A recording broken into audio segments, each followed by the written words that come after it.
Гипоксия жайлы айтшы депті. Көп қойылатын сұрақтардың бірі. Қысқаша әрі жалпақ тілмен түсіндіріп өтейін.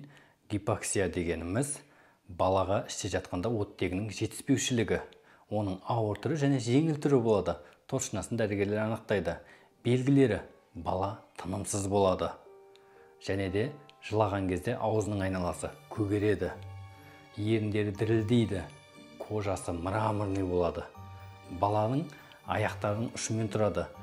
Бас бармақтарының жиырып алады. Баланы тұрғызғанда тізесін бүгіп алады. Және де селкілдей береді. Жалпы бұның емі арнайы дәрілерін беруі мүмкін. Немесе массаж, бассейн, таза ауа. Көбінесе таза ауаға шығару керек. Себебі оттегі жетіспейді ғой балаға. Сіздің балаңызда осы белгілердің жоқ дегенде 2-3 кездессе, дереу дәрігерге қарату керексіз. Видео пайдалы болған болса, лайк басайық, парақшаға тіркелуді